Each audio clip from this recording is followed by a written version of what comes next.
So I'm back the next day. It just got too late, but the whole thing was the speed boost was gonna drop off his car. All the other cars are still here. Just putting diff bushings in and checking exhaust leak with the downpipes. So And diff fluid? Diff fluid and transmission mounts, and that's it. So His car's gonna drive a lot better. My car drives better. I'm very happy with it. If I didn't say it in the last video, the fueling issue I think is resolved, for the time being at least. So, on to the next.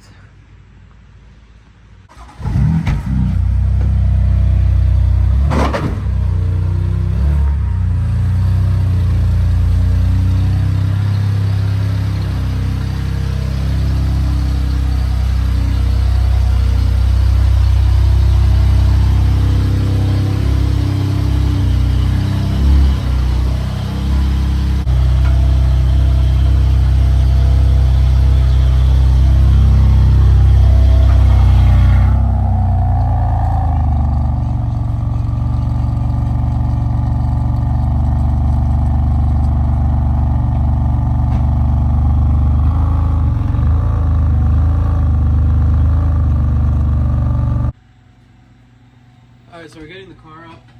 I'm going to start by removing the under trays and the exhaust. Again, we have to mess with the downpipes as customer suspects there's a leak. Doesn't really seem like it, but we'll go ahead and replace all the gaskets anyway. The exhaust has to come off, so then the downpipes are only a V-band away from there. So we'll take care of that, and then we have to do transmission mounts and the rear differential bushing. We're not doing the front ones. The customer just provided the rear. So we'll go from there, and we'll show you along the way how to do it. A little preview of what's to come on Luis's car later.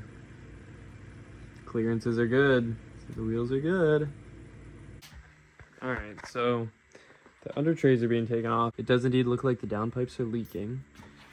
I don't know why there'd be all that black stuff on it otherwise. I mean, I don't think the car is leaking fluids too badly to make all that black stuff, right?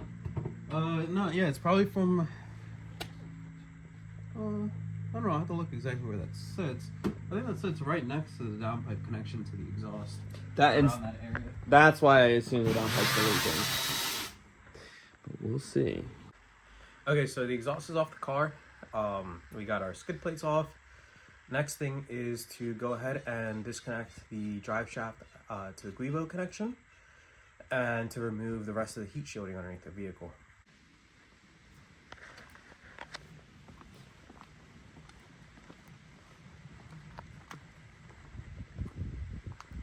So he has the single mid pipe, and we think VRSF resonated downpipes, but Luis doesn't really look at them. The guy doesn't know whether he has resonated or catted downpipes.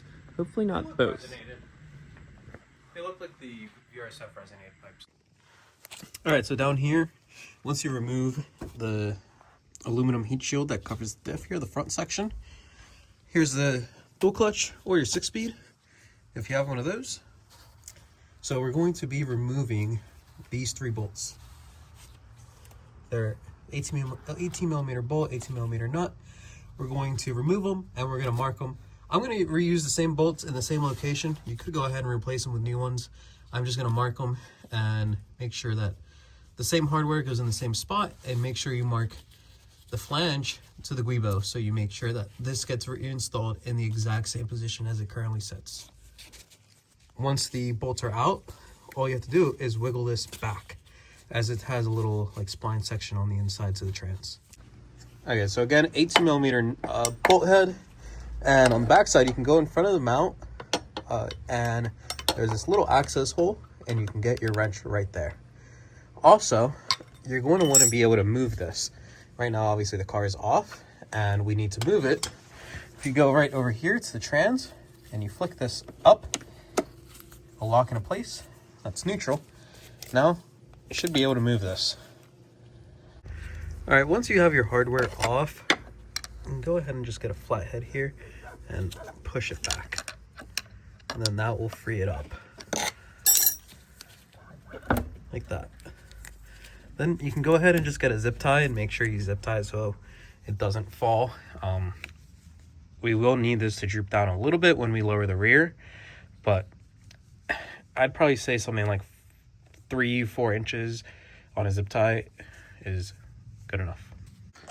Okay, so got the transmission mounts that were supplied by the owner of the vehicle. Unfortunately, they're Driveshaft. I do not vouch for these. They work, but get the Rogue Engineering ones. I think they're better quality. These are the street version, the 80A durometer ones, so they're similar to the Rogue Engineering ones, but nonetheless, I think you should always go with the Rogue Engineering ones over this. They cost the same. I do not really like the Driveshaft products. Rogue Engineering, Powerflex, AKG makes good stuff if you're doing more of a track build. Nonetheless, here we have this zip tie ready in place for when we do lower this. For the transmission mounts, 13mm here, get those with a wrench, and then right below, 13mm there, and then 4 bolts, 1, 2, 3, 4. You don't really need a jack to hold this. The motor mounts will hold it just fine. It'll shift a little bit, and then you should be able to just push it back up with your hand. It's really not that heavy, and then get this back in place. All right, the Driveshaft mounts are in. The next thing, we want to drop this heat shield.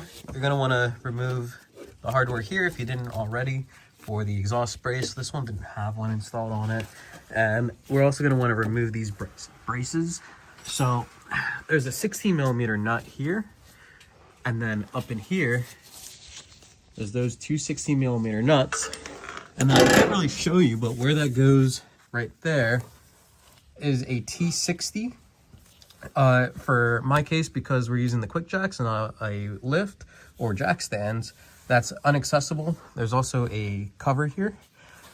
So I had to do that before we lifted the car, but just know there's a T60 there. A 16mm there, two 16mm there, and the two 6mm Allens here. And do that for both sides, and you can get those braces off. All right, so that guy went to go do some nonsense, but I'm gonna go home, and I think he's gonna record more later, hopefully, and I'll be back tomorrow. All right, so as we said earlier, client suspects a issue with the downpipes in their gaskets. So up here, it's just a 13mm nut. That's gonna be bank 1, the long downpipe in the front. And then this one right here, it would be on the outboard side, is a short one, which goes right up here to your rear turbo. A little bit hard to see, but you have access between here, between the motor mount on this little triangle area of the subframe, and then you can just kind of fish your hand up in there and reach the V-band. It's really quite easy. So because I'm not changing them out, I'm not going to undo the O2 sensors. For that, you do need to go all the way upstairs and disconnect them, which can actually be quite troublesome. If you're not familiar with the S55, you do have to remove a whole bunch of bullshit to get to them. Okay, wow, I was not expecting this. So I went ahead and popped the V-band off, and I noticed, that doesn't look normal there. Definitely an exhaust leak. But look, there is no gasket there. You can see where the gasket's supposed to sit, but there is no gasket. That's something I've never seen before. Please don't work on these cars if you don't know what you're fucking doing. If you don't know what you're doing, don't work on these cars. This video is only for entertainment purposes, and do not work on your car if you're going to do something like that. Right there, you can see where it's supposed to be. It's not there. Let's go ahead and remove the one up here. There's the V-band. So let's go ahead and knock that loose and see.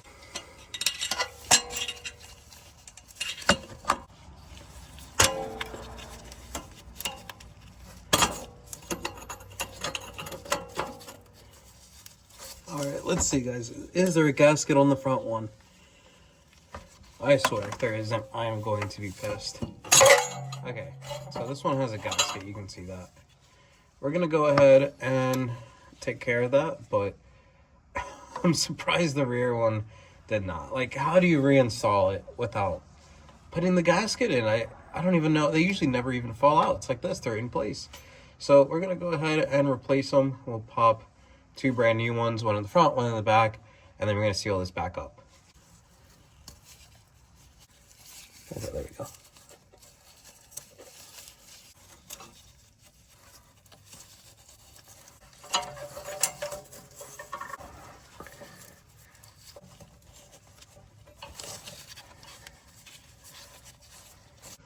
Alright, so now we're going to just button that back up and do the same for the rear one, which does not have a gasket in there.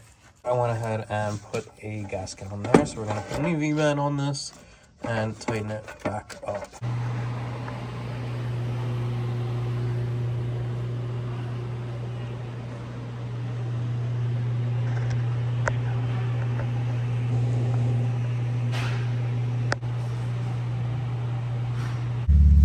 Alright guys, easiest way to remove the parking brake cable is going to be to remove your rotor. You're going to find this spring attached to this hole and this hole. Go ahead and take that out.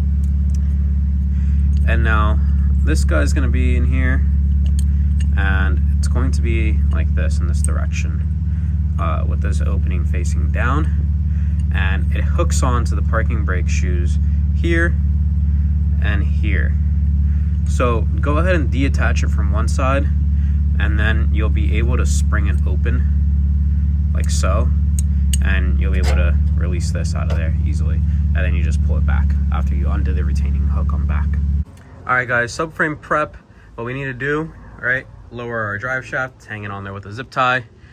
Now we're gonna go ahead and start making sure everything is good to drop on the rear. So we removed the calipers, we removed the rotor to release our e-brake cable, which is here. It's good to go. Next, up here behind the differential, you will see a grounding strap. We need to go ahead and remove that. It's a 10mm nut. Remove that along with all of these clips that go around from all the sensors going to your wheel speed sensor and your brake pad sensor. You're going to want to push this out and then pop the tab up, and then that will allow you to remove this. So then you can get all of these cables out. So there's going to be one here, there, and then on the upper control arm, both sides of the car. Make sure that they're free, and just leave all of the wires just kind of like this, just free. That will give you all the slack that you really need for everything. And if not, then you can just remove them. You can just undo this right here, and then open this little box up and unplug them if you need more room. Next, we're going to remove the bottom of the strut here from the control arm. It's an 18mm nut and an 18mm head on the other side. Remove this, both sides, and then we will be ready to start lowering the subframe. And one other thing that you cannot forget is on the driver's side, you need to remove this, which whoever installed these springs obviously didn't even tighten this back up properly, but hey, our nut's still there. You want to go ahead and remove that. Otherwise, you will snap this. All right, so we're gonna see what Luis's reaction to me pulling up in the 328 is, because I told him that my car was like about to be done, because I thought it was, but then it wasn't. So Peter just gave me this little 328 to drive for the time being. Let's see what Luis thinks. Dude, he painted this black. Yes, that's what I was saying yesterday. But okay, so what was your reaction to the 328? Dude, that thing's kind of pathetic. That's a funny car to drive. It is a funny car to drive. I honestly don't mind it. I like the N52. I like it's green. I wish the paint was better, and I wish, you know, it wasn't X-Drive, but all in all, I like it. I am not really opposed to it. It just wasn't very comfortable. Dude, I feel like that's a less comfortable car than my car. Dude, not even a G20 is comfortable. I don't know what you... Yeah. Hold on, Peter's calling me now. Maybe my car's done already. Yeah. Apparently my car is done, which is, as soon as I get here, he calls me and says it's done, which is fine. It's whatever. But, so I'm gonna go return that and grab my car. And hopefully the AC works. I didn't ask him. I should have asked on the phone if the AC actually works. but I figure he wouldn't call me if it didn't, so. Yeah, that's very true. I'll be back in, I guess, like an hour there and back, right? Yeah. Okay. Pretty much. All right. All right, so I went ahead, made sure that everything like these, you can just kind of take them out of there. That's enough slack. Plus, this won't really be going anywhere. It'll extend as far as it does, and then if we need to go lower, this will just come out of the strut, out of the rear control arm, because I removed the bolt down there. So do that to both shocks, remove the lower bolt, and then make sure that all of your cables are nice and loose, and you'll be good to go. 1, 2 right here, and then same on the other side, 4 bolts. So locate those. They're an eTorx E18 socket. We'll get those out. So go ahead and break them loose, and then we can start to drop it. You're gonna want to get yourself some jacks. I use a transmission jack, and I also use 2 floor jacks like that one. At first, I only need this one to just kind of hold it up all the way. Once I start lowering it and playing around with the diff and loosening all of that, then the other jacks come into play. Right now, I'm gonna just set this one up against the diff. Use a little piece of wood or rubber. It's not that much weight. It's not like you're jacking up the vehicle from the diff. So I'm just gonna place this here. All right, just get it on the diff and just have it a little tight. And now we're gonna go ahead and break 1, 2, 3, and 4. Also, yes, the manuals do say you can use the extended bolts for the service bolts when you do that. If you do that, you will never be able to unbolt the front of the differential because of the fuel tanks in the way. So those are kind of a gimmick. Yeah, they do help here and there, but honestly, just don't use them. Don't use them. They're worthless. Okay, one last thing I forgot to mention was this wire here.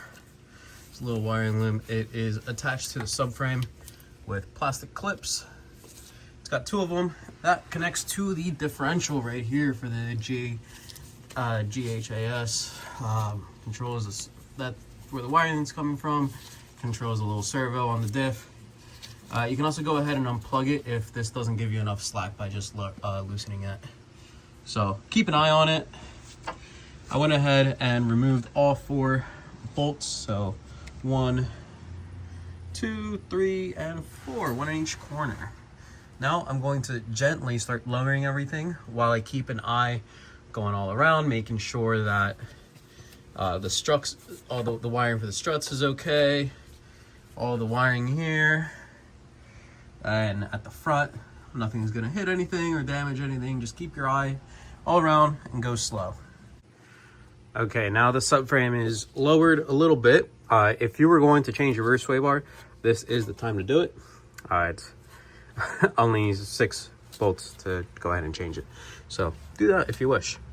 I used to run the AFE sway bars. I like them. They're extremely stiff. But now with the suspension I'm running on my car, I had to actually do this all over again and put the OE one back in. You could upgrade to the competition one. It is a little different than the factory one. So that's that. If you were to change rear control arms, do this now. Some of this hardware is not easy to do with this up on the vehicle. So anyways, going around making sure that all of our wiring is still okay. So this one here feels tight. I'm gonna investigate that now. Looks like that comes around right here. So I'm gonna undo that clip and see, I think that comes around to the little height sensor here. So I'm gonna deal with that little wire so that doesn't get in our way. Gonna make sure that nothing is obstructing and nothing is getting pulled on as far as wiring goes. Okay, now that we got the subframe off the vehicle, just lowered in place right now on the jack, we're gonna get the vibration damper off and we're gonna make a plan here as far as getting the hardware off the diff. So there's gonna be three bolts. It's gonna be one right there, one here, and one here. These have red permanent Loctite from the factory. They are a pain in the ass to get off, especially this one. I've gotten it off before with a ratchet and I don't ever want to do that again. If you don't have a big Milwaukee impact like this one, I suggest you go get one, or if you're really strong, then you should be able to get it off with a breaker bar. It sucks. I've done it before, and it sucks. I don't recommend it. The vibration damper is a Torx. Let's see, is this the right size? Yep, T45. So we'll go ahead and get that off. Okay, on the front side, we're going to find ourselves with the front diff brace. If you were going to do these bushings, I recommend you do, and you should just go ahead and do them all. In this video, we are only doing the rear one. That's okay, it will work, but if you do care enough, do them all. Client here just wants the rear one done. I understand it's like $400 more to do the front. I would always do it. That's just me. I never really care about how much money anything costs because I'm doing it myself, so it is what it is. But you're already here. All you got to do is remove this brace and slide it through the front. Don't mess with this. You will need special tooling. You do need special Loctite. Don't do it. And if you're working on the ground, you can't even use those tools, so don't do it. All you do is remove the 4 bolts, slide it through the front, get it out right there. Easy. So the reason I say the service bolts are useless is because you need to lower this whole unit enough to clear this bolt right here. It is impossible to get this with these service bolts in place. Maybe if you use 2 on one side and then drop that side and let it hang that way, that should work. Maybe. I still wouldn't do it. I would just never ever fucking use those things. Go ahead and lower it enough on that side so you can reach everything and not have the fuel tank in the way. Remove those. This will be free. Now with the front brace off of the differential and the subframe, the rear bushing hardware is a 21mm nut and bolt. So go ahead and hold the nut with a wrench and remove the bolt. Once those 2 bolts are out, go ahead and lower the subframe now so you can have some working room above in between this whole assembly and the unibody. We'll have room now to work this 18mm bolt. Either get your impact or get a breaker bar. It's really, really tight in there. My 3/8 stubby impacts from Milwaukee do not get this one out usually, so I have to use the 1/2" big boy Milwaukee to get it out. On its way back in, we will go ahead and put red Loctite and torque them to spec.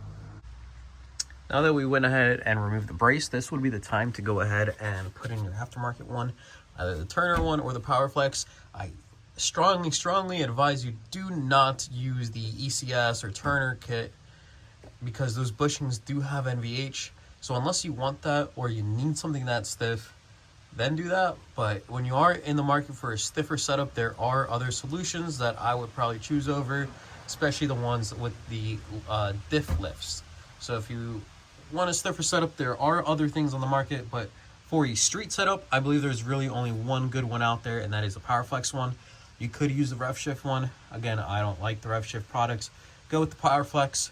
Get yourself the 2 purple bushings and the brace and the 4 front ones. You will be set. That's what I have on my vehicle. It is great. Regardless, you have to remove this to do even just the bushing on the back by itself. So, you know, if you're already here, might as well do them all. But I understand maybe not everyone has $1,000 to spend on everything like I do. Anyways, now to get this bushing out, we're gonna need a couple tools. Now get yourself some of these cheap like Vivo or just eBay Chinese pressing tools. Unless you're using these every day, you don't need, you know, the craziest quality. These will work, just don't break them. I have a bushing from another car, which will make this for me a little bit easier. Or you can just take all these to the rear and find what fits. But I have one of these, so, you know, done this once or twice now. I am just going to use this one to find the right size thing. So I could either use something like this here, line it up. You want it to be just a bit smaller. That one should work. It's a bit smaller, but it'll work. It'll fit.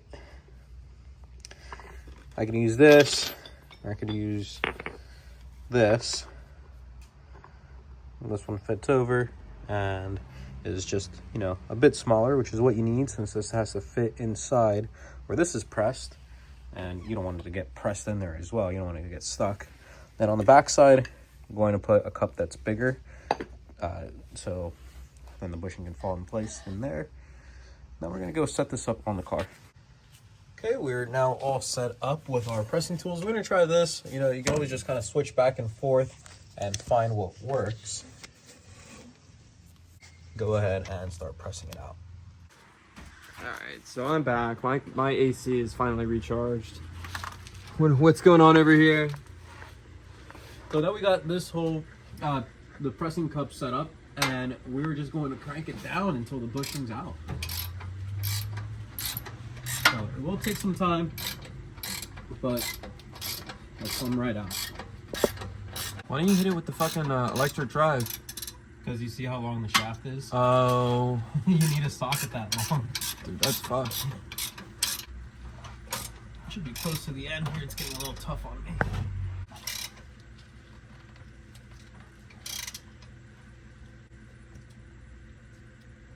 So that, or we've already kind of got the bushing right now might be against this inner cup. So what I'm going to do is loosen this up, and I'm going to flip this one over, and you'll see why in a second. Okay, so the bushing is almost out. It's just that the depth of this tool right here is coming up against the bushing, so there's not enough room in the cup against this with the bushing inside. So I am just going to flip this over this way, and that should give it enough room. Okay, so flipping this over wasn't going to actually work because I didn't have enough room with the diff there in between the subframe, the cup, the pressing cup, and the differential. So if you try to look in here, I set up a different one. I had to change over to a different tool from a different kit. It's this black one here. That's giving me enough room right here, and then we can finish pressing out the bushing. Alright, and I think the bushing may have popped out now. So we'll go ahead and undo our pressing tools.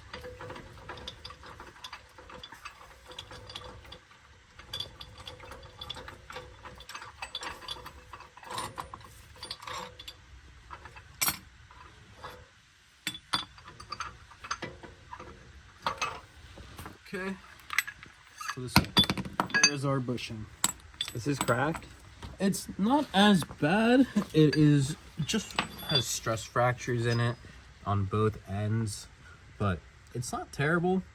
With the weight of the differential pulling it down, these gaps are a bit larger, but it's not cracked all the way through.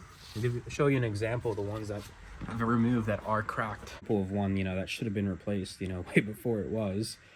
So this one, you know, it's bad. It's definitely worn out and must be replaced, but, you know, it didn't get as critical as this one.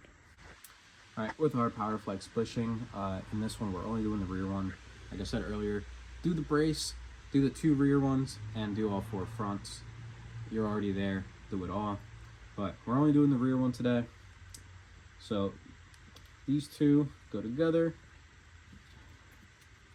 Put your little guy in there, and then this goes on the back side, and this goes like this in the car. This is the forward, this is the aft, and we will lube it all with some of the included assembly grease. So go ahead, lube up the bushing. You need this whole little packet on it.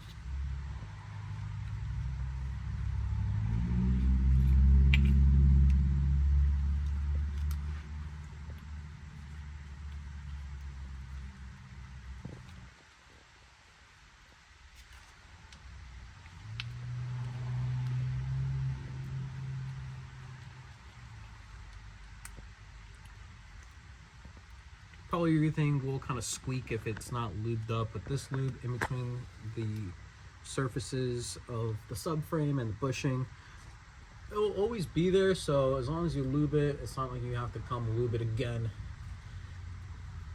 Just get all of your grease in there, and then go ahead and put the rear partition is the one with this like little conical cutout that goes on the rear. The flat one goes on the front. So they press right in, no force is required, slides right into place. You put your little sleeve through it.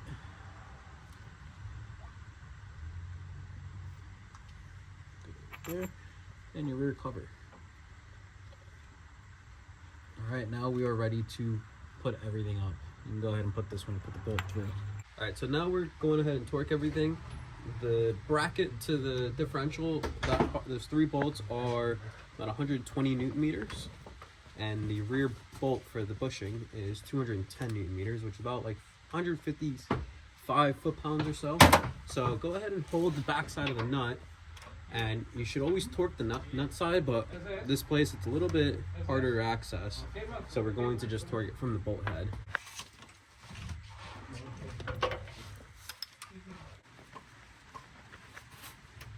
It's a little bit of a pain in the ass doing it on the ground. Alright. So that is good. And on the nut side, make sure you get yourself a paint pen and make a torque stripe.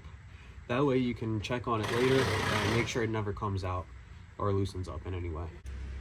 Alright, so now that we got the subframe back up onto the car, jacked it up, I got our struts back connected to the control arms. So double check that nothing is getting pinched, nothing's in the way, all of your wiring is still there. Now, once you snug up the subframe, keep the jack up on there, make sure everything's aligned. The front of the subframe, as you'll see, has alignment pins. Go ahead and torque it to about 80 foot-pounds. The spec is 108 Newton meters. It's about 80 foot-pounds. So if you want to go ahead and torque it, I'm just going to crisscross from one corner to the other, vice versa.